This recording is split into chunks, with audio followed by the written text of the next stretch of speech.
ಎಲ್ಲರಿಗೂ ನಮಸ್ಕಾರ. ಇಂದು ದ್ವಿತೀಯ ಜ್ಯೋತಿರ್ಲಿಂಗವಾದ ಮಲ್ಲಿಕಾರ್ಜುನ ಸ್ವಾಮಿಯ ಮಹಿಮೆ ತಿಳಿಯೋಣ.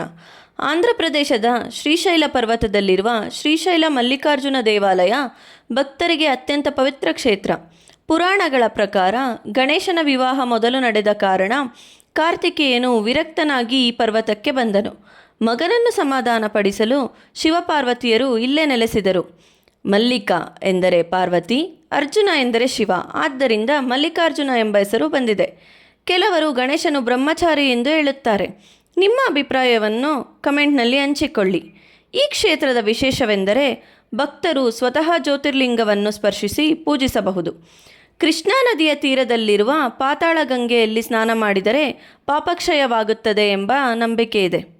ಶ್ರೀಶೈಲ ಶಿಖರಂ ದೃಷ್ಟ್ವಾ ಪುನರ್ಜನ್ಮನ ವಿದ್ಯತೆ ಎಂದರೆ ಇಲ್ಲಿನ ಶಿಖರ ದರ್ಶನ ಮಾತ್ರದಿಂದಲೇ ಮರುಜನ್ಮ ಬಂಧನದಿಂದ ಮುಕ್ತಿ ಸಿಗುತ್ತದೆ ಎನ್ನಲಾಗುತ್ತದೆ.